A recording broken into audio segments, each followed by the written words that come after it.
inspired by Dr. Nicole's inspirational plenary on sharing stories, I'm gonna tell my story today. So last week, 2 weeks ago, early in the morning, like 9 o'clock, I was on bus 55 and I saw a message from Dr. Toomey, Melissa Toomey, the coordinator, saying that Dr. Paul Nation will be our plenary, our keynote speaker. I jumped out of my seat and I say, you mean Bob Dylan is coming to sing in that concert? That was my reaction to that story.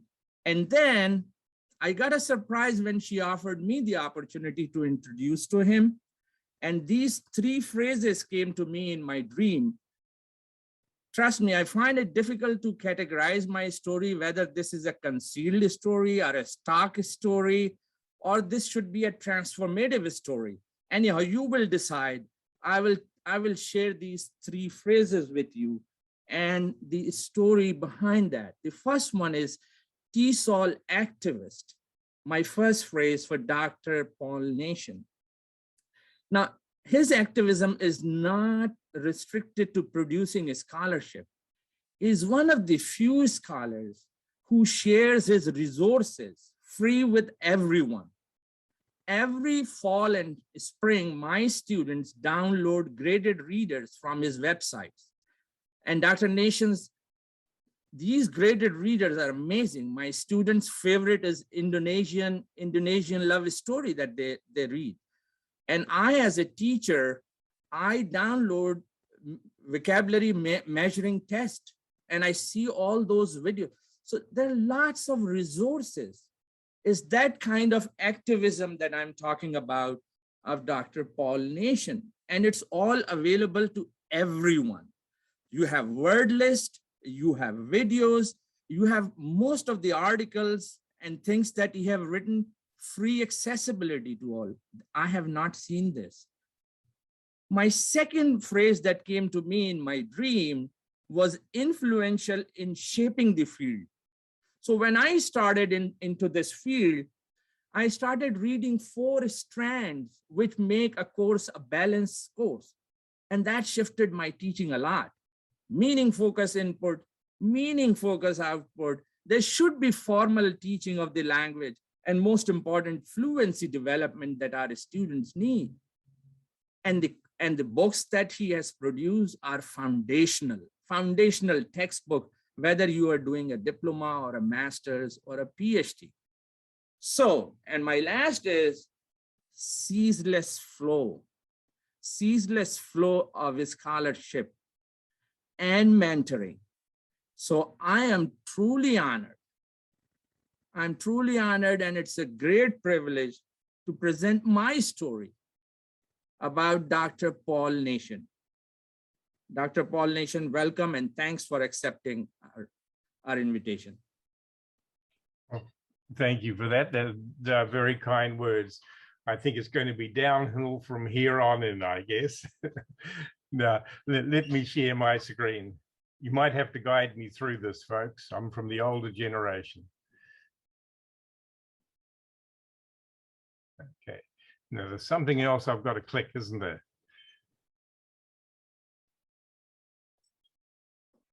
Okay. Where do we want to get rid of Dr. Nation, click on yes. slide share at the top. Slideshow on my yeah. That's it. Whoops. Yeah. Whoops. Try again. And then from beginning slide on the very left. Yeah. Oh, from beginning. Yes, and you can just use your space bar to go slide to slide. Right. Okay, here we are. Okay, oh, that's good. Yeah, so today I want to talk about the importance of vocabulary size. And one of the things which pushes me towards this topic is that I've been reading quite a lot of research done in the United States. And it seems to me that amongst the researchers, there isn't a clear definition of who is a native speaker or who is like a native speaker in terms of vocabulary size. And this seems to me to cause lots of problems in the research. And there are some very important pieces of research which I think have just simply got it wrong, because they've considered people to be non-native speakers from the viewpoint of vocabulary size, because their first language might not be English, but in effect, because they grew up in the United States, in effect, I think they are native speakers of English, at least from a vocabulary size perspective. So I want to talk about vocabulary size, and I'll try and cover the range of learners from elementary school right up to the university level. So this issue then of who is a native speaker, and here's the definition which is used in some fairly influential documents. And so I think the LM stands for language minority learners. And this included all students who reported that a language other than English was spoken at home, whether the student currently had a school-based English language learner designation or not. And I think this is really confusing the issue, because my experience from the research done that we do in New Zealand is that children who are born in an English-speaking country like New Zealand or United States, regardless of the language used at home, if they engage with the English-speaking culture through television, through going to an English-speaking school, then these children effectively become native speakers of English from a vocabulary perspective.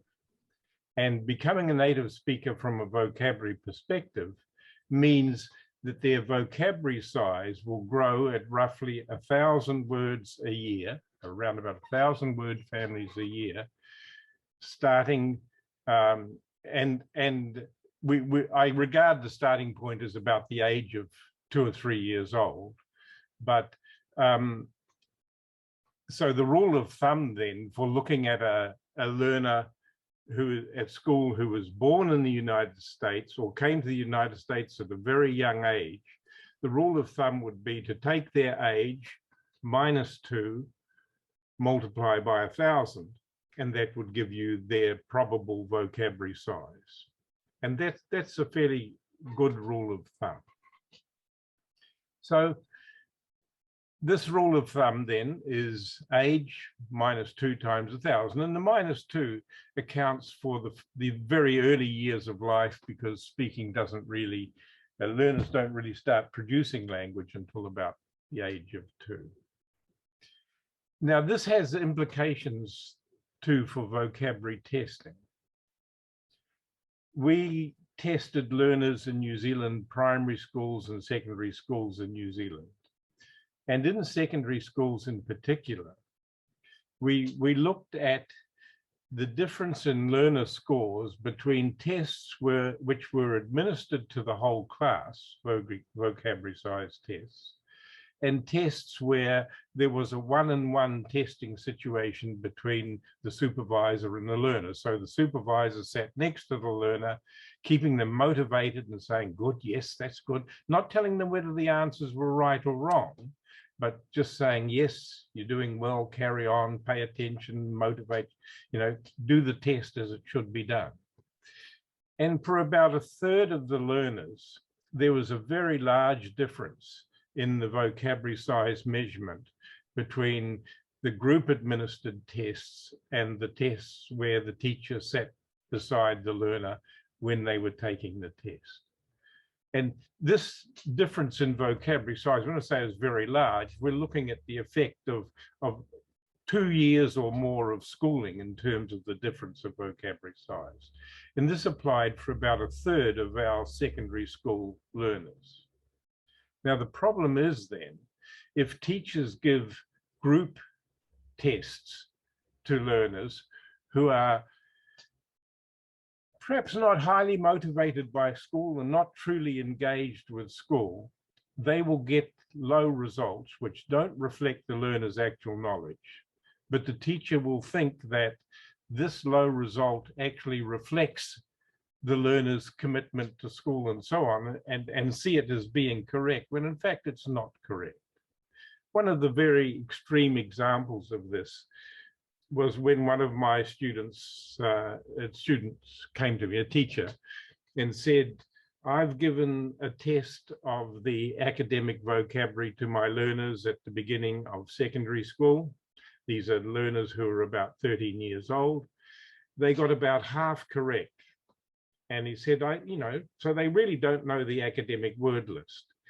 And I sort of thought, well, are these kids native speakers of English or not? And the teacher said, well, I'm not sure. Maybe they are, maybe they aren't. Anyway, and my problem was that I know this rule of thumb, 1 year of life, 1,000 words, but you start from the second year of life with accounting. And the academic word list fits well within the first 5,000 words of English. So these 13-year-old learners should already know the academic word list. And the fact that they get half of the vocabulary test on the academic word list correct puzzled me. So we got permission from the head of the school, and I went along and sat with the learners. And we sat down just one-on-one, and we did the test again. And I sat there forcing the learners to follow a strategy. So let's cover up all the other items. This was using the matching test of the vocabulary levels test. I wouldn't use that format nowadays. And anyway, I covered up the words which weren't being tested at that moment and got the learner to follow a strategy considering all the things. And the teacher was sitting in the background as each learner sat the test. And each learner got full marks on the test. Occasionally we'd come across a word like the word foreign, where the learner would say, I don't know how to read that. And I'd say, well, I'll read it for you. And I'd read the word. And when walking back to the classroom, one of the learners said to the teacher, I didn't know I was good at that, because I actually spoke quite severely to one of them. I said, look, you know all of the words on this test. When you set the test, you weren't really paying attention and working hard. You're much more clever than that. Pull your socks up and do something. I thought a mental push like that would be quite useful. And it turned out that these, who were the lowest achieving learners in the whole school, because they were in the first class of secondary school and they were in the lowest class of the school. So their low score on the test matched with the teacher's perceptions and so on. But in fact, their scores were much higher and their knowledge was much higher than that. So time spent working on the academic word list with the learners was really wasted time. It was teaching them things that they already know. And the teacher should have been getting on and doing things which really stretched their vocabulary size. Okay. Now let's look at the levels of vocabulary. I love this because I just had a friend of mine make this graphic for me, and this is the symbol of vocabulary size growth being represented by a tree. Now we divide vocabulary into three main levels. The high frequency vocabulary level, which is represented by the roots of the tree. And the high frequency vocabulary covers anything up to about 95% of the running words in English. So that if you take an unsimplified text or any sort of text written for native speakers, then if you know 3,000 words, you'll be able to deal with 95% of the words in the text. It's still not quite enough, because that means that 1 out of every 20 words will be an unknown word, or 1 word in every 2 lines will be an unknown word. But the high frequency vocabulary is basic, essential knowledge for any learner of English, native speaker or non-native speaker. Now you could see that a young native speaker of English, following the rule of thumb, will really have control of most of the first 3,000 words by the time they are 5 or 6 years old and when they head off to school. So on the left-hand side there, you can see the ages for native speakers, which is around about 5 to 6 years old. Now, the trunk of the tree represents the mid-frequency vocabulary of the language. So these are the words from the 4th 1,000 words to the 9th 1,000 words. And if you are a learner of English who wants to be able to deal with unsimplified, uncontrolled texts, you need to know around about 9,000 words in order to get 98% coverage of the vocabulary in a text. Now, 98% coverage means 2 words out of every 100 will be unknown in the text, running words, that is, you know, the words just running on the page. And that means 1 unknown word in every 50, or 1 unknown word in every 5 lines. And it's not too difficult to cope with that. The learners can use guessing from context, bring background knowledge, refer to do a dictionary lookup or ask somebody or something like that. But it's not a big deal once you've got 9,000 words to deal with unsimplified text. And so the division of vocabulary, including mid-frequency vocabulary, is a really recent move. We've been making that distinction within the last about 5 or 6 years. And the reason for making that distinction is that this is the number of words which brings learners up to the 9,000 to 10,000 word level, which gives that high degree of coverage. And we would expect native speakers 12 to 13 years old heading off to secondary school to know the high frequency and the mid-frequency words of the language. When I was testing, I went back to the same school where that teacher told me about the learners on the academic word list to trial out a test I was developing, the vocabulary size test, and I wanted to try it with native speakers. And I was testing them one-on-one so that I could question them about the test and their answers and so on like that. And I was sitting next to this young girl. She came in to sit the test and she did the first 1,000 words, no problem. Second 1,000 words, no big deal. Third 1,000 words, yeah, just got them okay. And then when we got onto the mid-frequency vocabulary, she said, I can't read that. I said, okay, then I'll read it for you. So I read the test cue, the sentence out loud. She could read the choices because the choices for the multiple choice test, the choices were all written within the first 2,000 words of English. Now, it turned out that this girl, a native speaker of English, couldn't read words beyond the 2,000 or 3,000 word level. And so I questioned her about it. And it turned out that when she was about 5 or 6 years old, she had an illness called, we call in New Zealand, we call it glue ear, where kids get an infection and it's not treated by a doctor and their ears block up as a result of this infection. And she was from a solo parent family living on a benefit and finding it, the mother was finding it difficult, I think, to get enough money for the kids to go to the doctor and things like that. And so when she was learning to read, she was effectively deaf. And so I thought, well, I'll check her out. And so I went and looked at tests of phonemic awareness, and I gave her some tests of phonemic awareness. So I said things to her like this. What word is this?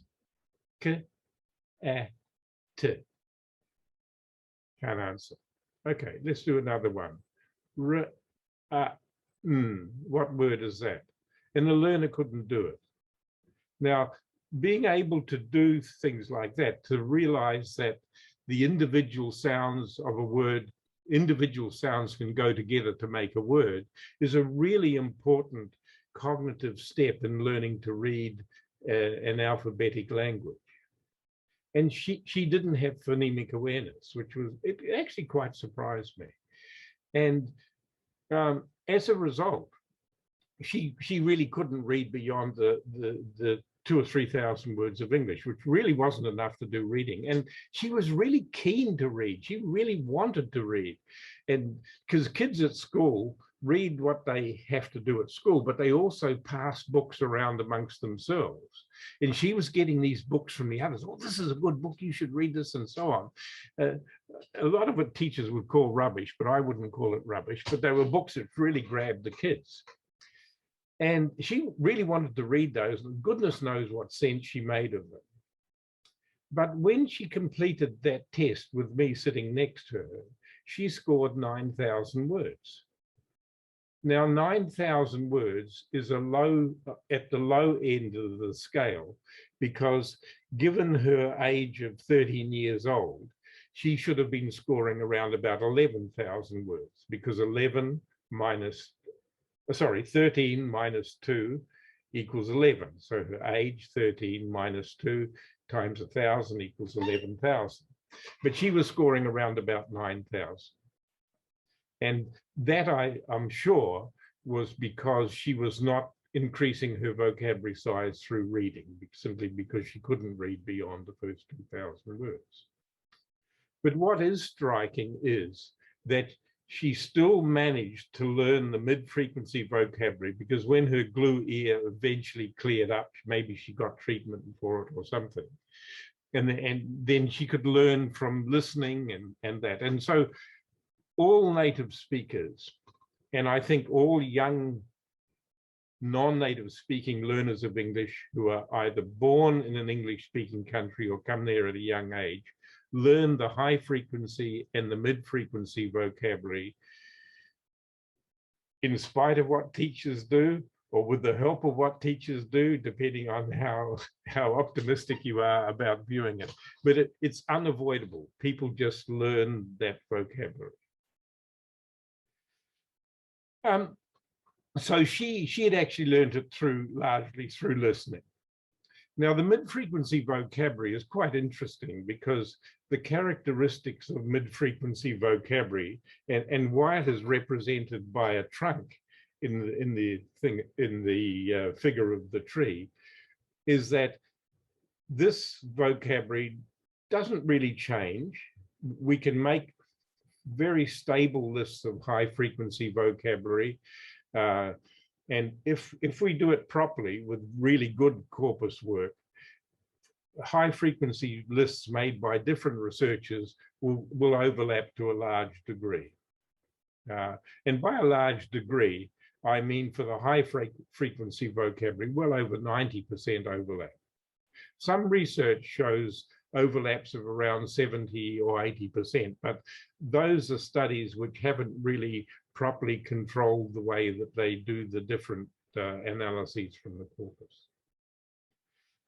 And the mid-frequency vocabulary, there are lists of it. You can find lists of it on my website, and you can have a look at it, see what sort of vocabulary it is. But all native speakers of English learn that vocabulary, and they learn it in very roughly the same sort of order.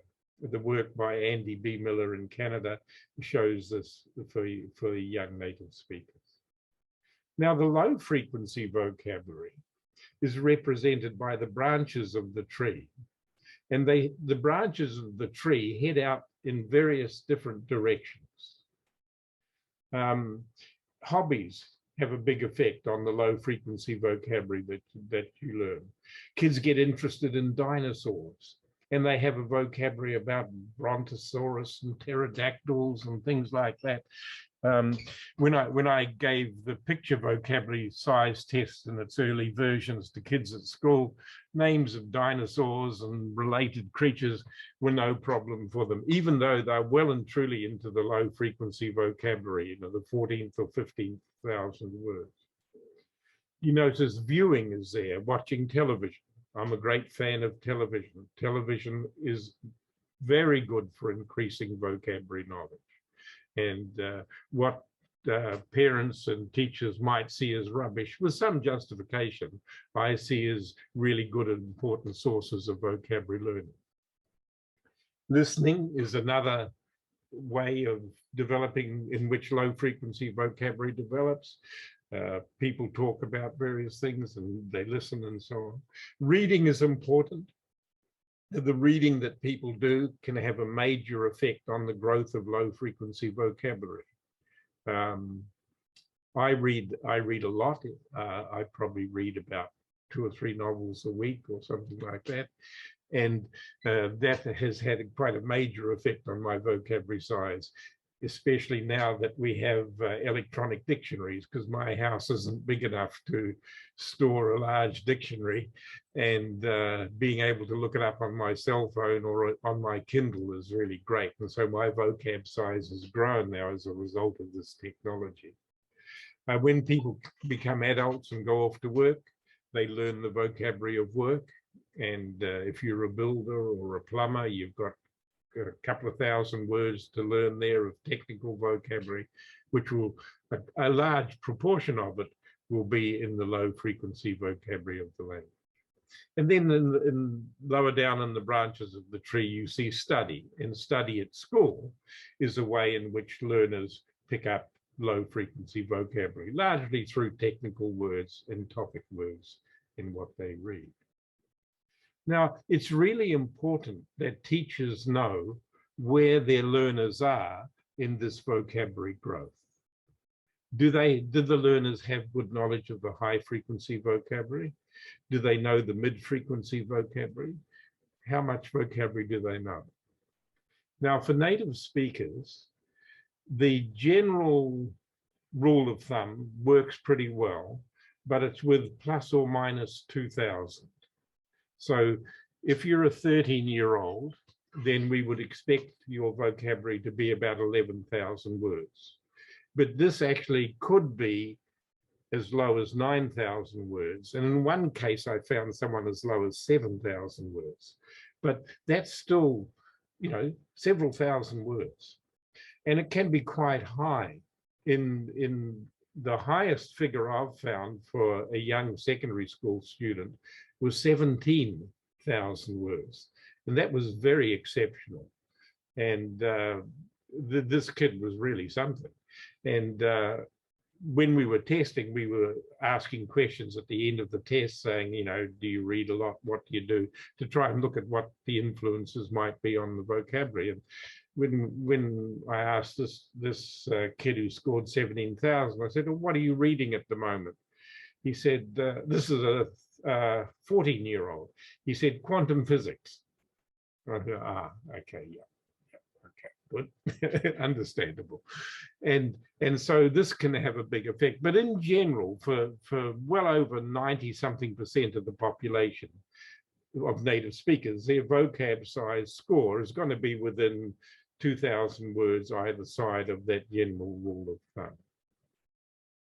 So we don't have native speakers who because of poverty or because of things have scores which are so low that they're out, you know, just 1,000 or 2,000 words. That doesn't happen. If people engage with the English speaking sources around them, such as TV, movies, talking with friends at school or so on, they can't help but learn the high frequency and the mid frequency vocabulary. Okay, moving along. How do we test to see where learners are in their vocabulary knowledge? The vocabulary size test is one that's available from my website. There's a 14,000 word version and a 20,000 word version. The test that's available is the multiple choice test. There is a lot of debate amongst the English as a foreign language testing community at the moment about whether we should be using, first of all, multiple choice tests or not, because multiple choice tests allow some guessing to occur. And there's some debate about whether the kind of knowledge measured by a multiple choice test is actually stringent enough to be able to say that learners could actually deal with these words in reading. But at the moment, multiple choice is the best that we've got to go with, and that's what we go with the vocab size test. I think, as I've said, that for learners who have motivational problems with school and engagement problems with school, it's really important that the test is administered individually with someone keeping them on task and getting them sitting the test with giving their best shot at it. I think that this problem of engagement with testing and so on applies well beyond vocabulary size tests.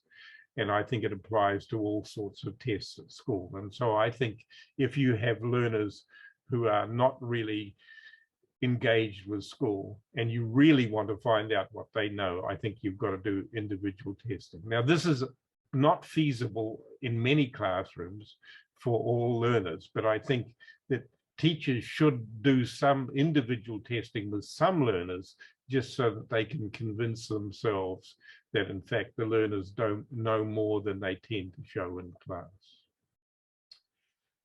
Another test which can be used with both native speakers and non-native speakers is the picture vocabulary size test.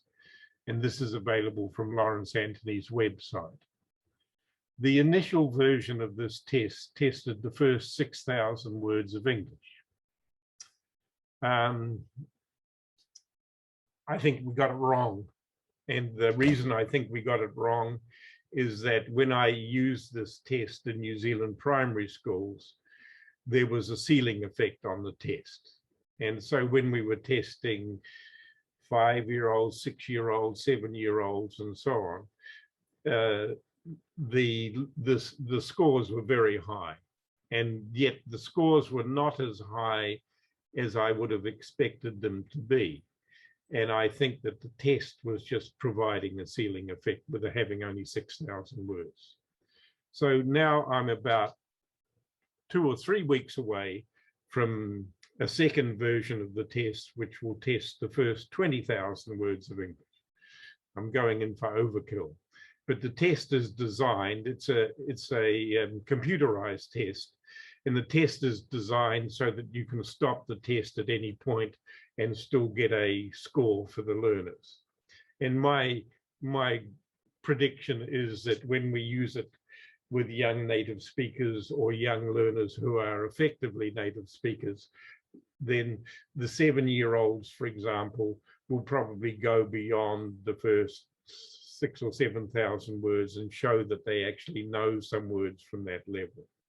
Because once you get into the lower frequency words of the language, it's very hard to predict knowledge because people's interests and opportunities for learning vocabulary differ a lot. So if you know of the picture vocabulary size test, then just look at the website again in about 3 weeks or so, and then I hope we'll have the new version up there for people to use. Okay. I've talked a bit about native speakers of English, and that I think that young children who are born in an English-speaking country, even though their first language isn't English, quickly become native speakers of English. Some that I tested, and I have to say these are probably slightly exceptional children in very good, very favorable circumstances. These young native speakers I tested after 4 years of being in New Zealand. One arrived at the age of 5, the other was at the age of 7. When I tested them 4 years after arrival, they got almost a full score of 5,000 something words on the early version of the picture vocabulary size test. What was interesting is when the 5-year-old went to school, they didn't know any English when they arrived in New Zealand at all. And when the 5-year-old went to school, his father asked him when he came home, he said, what was school like today? He said, I didn't understand a word, but it was fun. And I thought, good, great. Because if the kid likes school, that's the thing that really matters. And 4 years later, he measured over 5,000 words on the picture vocabulary size test, learning at a rate of well over 1,200 words per year. And effectively, after 4 years, he was a native speaker of English, and that he fitted that rule of thumb of age minus 2 times 1,000. Now, if you have non-native speakers of English who have come, these can be adults, or they can be young learners who have recently arrived in the country and so on, then you really want to find out if they know the first 3,000 words of English, the high frequency words, because these are the really basic important words of the language.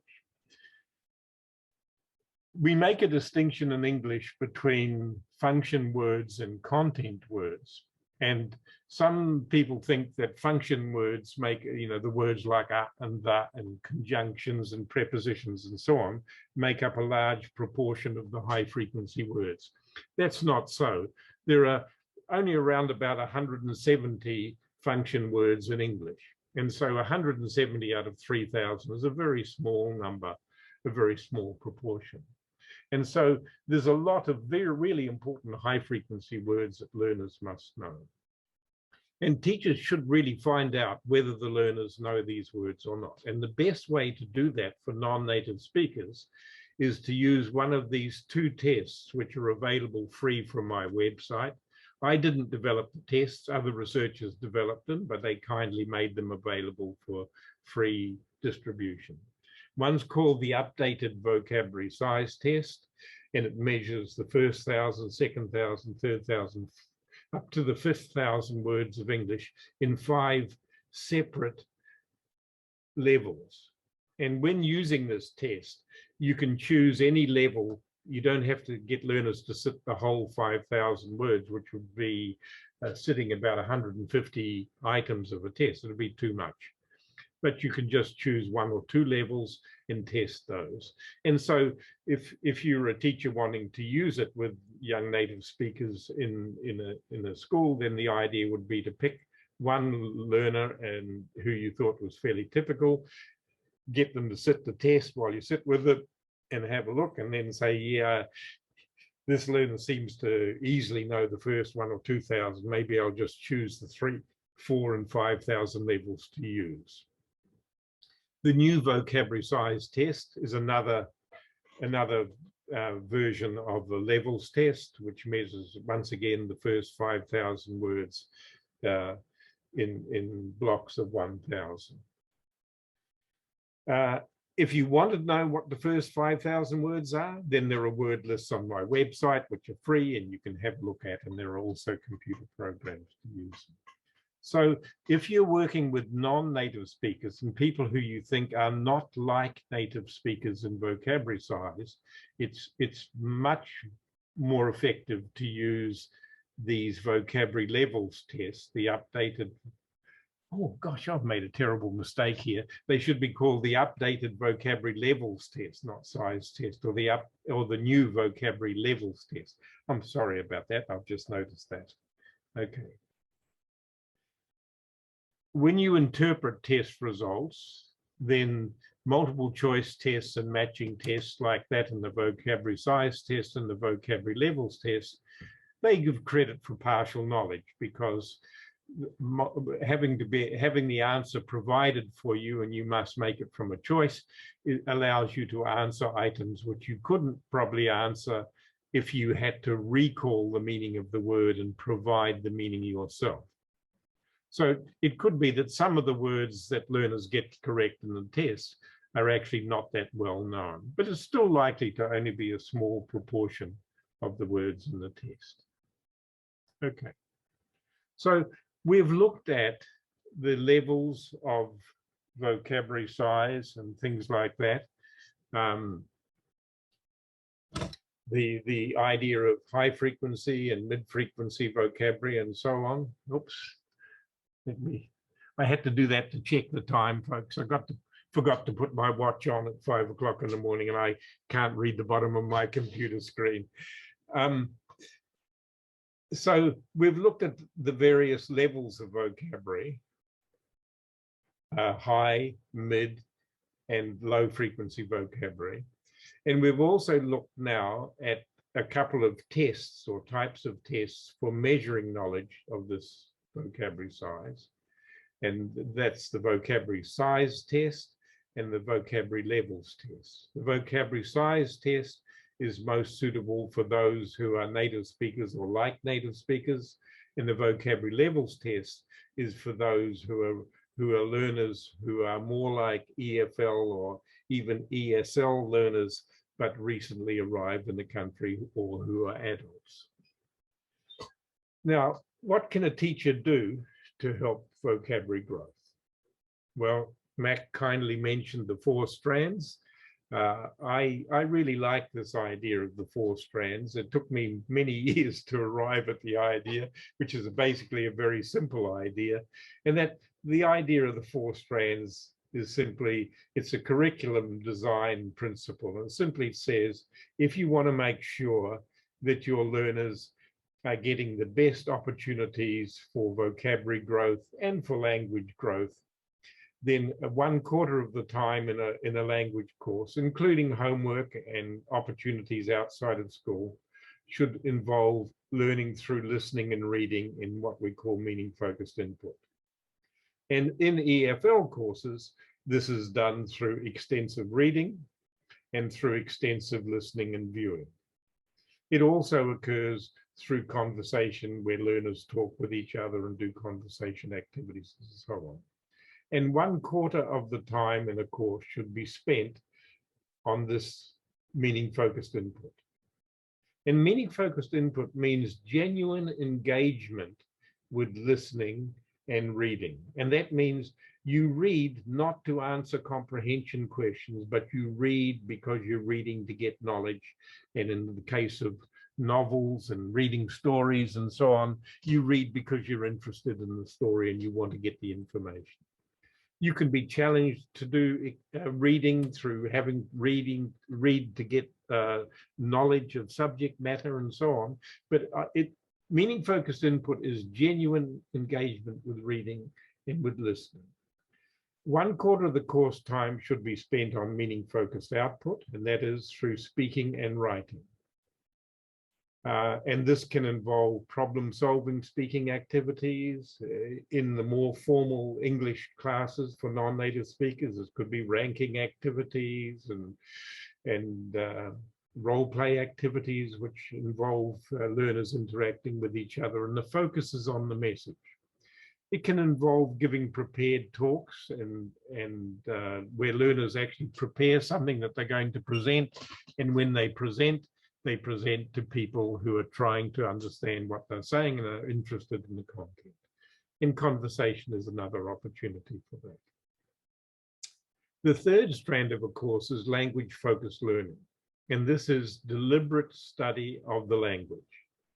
Intensive reading fits into this category, and it's really important to distinguish intensive reading from extensive reading. In intensive reading, the main purpose of reading is language learning.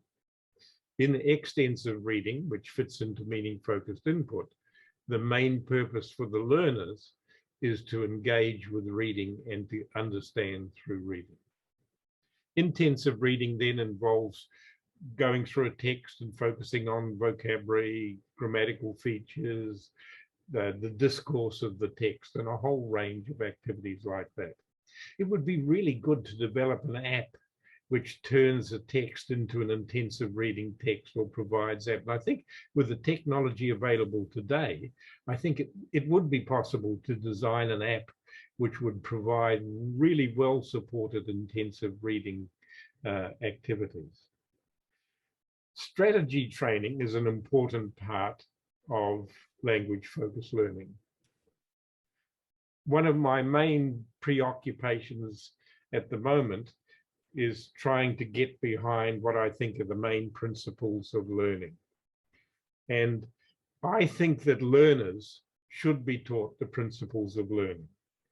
There are about 7 or 8 principles, and these are things like the importance of repetition, the importance of spacing repetition, the importance of retrieval, the importance of thoughtful processing, and the importance of a balance of opportunities for learning. These principles are really very well-established principles. There's an enormous amount of research on this, but learners should understand these principles. And I think course books should actually contain training in the principles of learning. Knowing how to learn changes people's lives. And I have many stories about that, of people who thought they were dumb, and when they realized how to go about learning, they realized they weren't dumb at all. They were actually really clever. They'd just been turned off from school or lacked faith in themselves. So I think strategy training and learning the principles of learning is really a very important part of any course as well. And the language course is only one of the range of courses where that's important. And then we have deliberate study and teaching as part of language-focused learning. Now, if you look at this, you can see that the teacher teaching is really only part of the language-focused learning strand. The strands of meaning-focused input, meaning-focused output, and fluency development don't involve what I would term teaching. These involve the teacher organizing activities and getting learners to do things, but they don't involve the teacher up front doing things and teaching and carrying on like that. I think there is far too much teaching going on in classrooms and not enough learning. And so in the idea of the four strands, we can see that three of the four strands, input, output, and fluency development, are all very message, meaning-focused strands. And this is where the learners get on with doing the work, and the teacher organizes and monitors and checks and so on like that, but is not really up there trying to deliver the goods and so on. And where the teacher is actually teaching is only part of the language-focused learning strand, because there are other things that learners can do. I don't think we have time to go through this thing for maximizing vocab learning, but I'll put up an article or something that you can read about it. These are simply principles which would allow you to maximize vocabulary control. We've covered most of the things in what I've said so far. The only one that I'd give a little bit of extra attention to would be word building. I think it's important that both native speakers and non-native speakers learn about prefixes and suffixes and stems. This seems like old-fashioned, out-of-date stuff, but it's really terribly important, simply because once learners realize that words can make up word families, then any meeting with a member of a word family becomes a reinforcement of knowledge of all the members of that family. And so developing morphological knowledge is a really important thing to do. And so here's a few references for you. For those of you in the primary school, the book at the bottom by Jannie van Hees and me is What Every Primary School Teacher Should Know About Vocabulary. It's largely directed towards young native speakers, but there's plenty of stuff in there. And there's a whole chapter on what we call word consciousness, which is an idea developed in the United States, but we've extended it quite a bit further. And that includes also morphological awareness and so on like that. For those of you who are interested in native speakers of English, there's a recent book by Avril Coxhead, who worked on the academic word list on measuring native speaker vocabulary size. This is a book which has been in my head for about 30 years, but I couldn't write it because I didn't fully understand it. And about 2 or 3 years ago, I started to understand it. And there's a chapter in this book, I think it's chapter 7, which has a model of vocabulary development for native speakers. And for those of you who deal with native speakers, I think it's really worth looking at that model and that way of organizing what's really important for native speaker vocabulary growth. Because what pleased me about writing that book was that I was able to bring together two different streams of vocabulary size research. the study of children's vocabulary growth, of which there's a very strong stream in the United States, but also the study of adult native speaker vocabulary growth. And I had trouble bringing these two strands together, but I think when I got that, then I felt very happy about that. Okay, thank you for your patience. Dr. Nation. Thank you very much for this inspirational plenary keynote. I would invite Melissa. Dr. Nation, there are lots of questions for you in the chat box. My colleague, Melissa Toomey, is going to read out some of them to you. Okay, that's good. I've lost the chat box. Go on. Yeah, Melissa. Okay, so let me start back a little bit. There was a question, are there 3 tiers of academic vocabulary? And if so, could you please give a few illustrations? Yeah, oh, that's a good question. There are only 2 tiers of academic vocabulary, if you like, because academic vocabulary includes some high frequency words and some mid-frequency words. About 2/3 of the academic vocabulary fits into largely the third 1,000 high frequency words. And the rest of the academic vocabulary is largely from the 4th or 5th 1,000 words, which fit into the mid-frequency words. In the early days, I saw academic vocabulary as a level which was building onto high frequency vocabulary.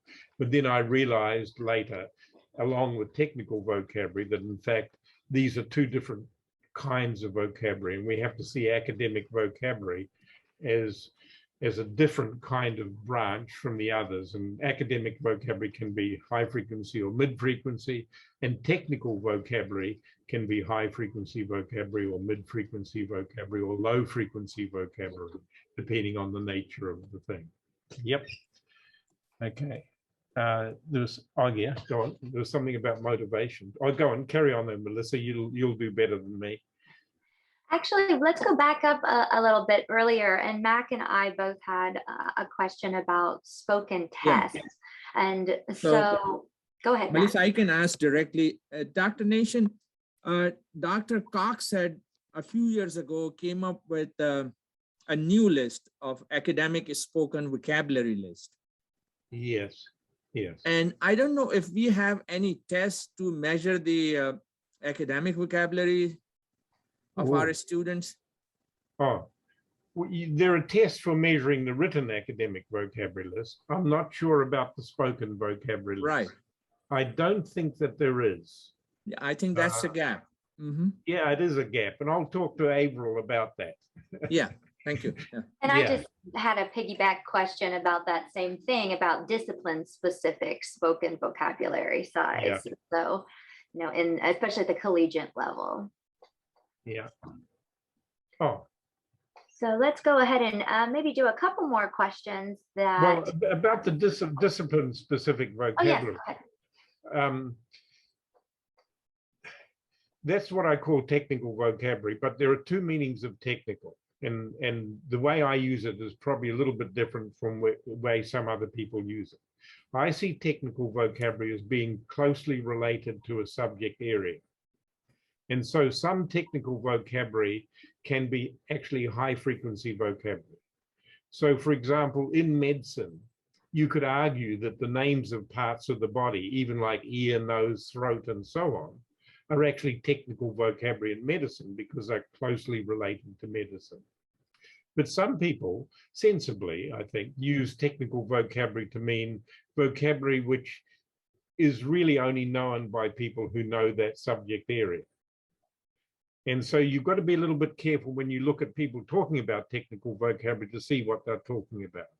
Some subject areas like medicine, a large proportion of the technical vocabulary is peculiar to that subject area, and you're unlikely to know it unless you're a hypochondriac or a trained doctor or something like that. But in subject areas like applied linguistics and even plumbing or carpentry, quite a large proportion of the vocabulary are words which people, everyday words that people know. there might be some slight change in meaning or slight thing, but they're still basically related. So it's important when you look at it just to see which one you're dealing with. Yep. And there was a question about dialect. How do we account for dialects of English? Yeah, well, that's right. Nowadays, I remember in New Zealand, the news and everything like that used to be read in British English on New Zealand television. And nowadays we get people with real New Zealand English reading the news and things like that. And now we think other people speak dialects and we don't, you know. So, yeah, I think people's dialects have to be recognized and seen as being their true language and so on. It's also true at the moment, because I'm working on the picture vocabulary size test and looking at some very low frequency vocabulary, quite a lot of the some of the low frequency vocabulary of English are actually dialect words for like English used in Scotland, which for people there would be almost like mid-frequency or high-frequency words. But for some people from another dialect would regard them as low-frequency words. And so it's really quite interesting then to consider with dialect. There are very high-frequency words in English, like the word out, O-W-T. I don't know out, and out means anything. And that would be a high-frequency word in say the Cockney dialect of spoken English, but others would not know that word, although they probably would easily be able to cope with it if it was met. Yeah. Well, thank you. We have run out of time, but we sincerely thank you for presenting. It was wonderful. And if you want to, you can send me a link to your presentation slides and I can post those on our website.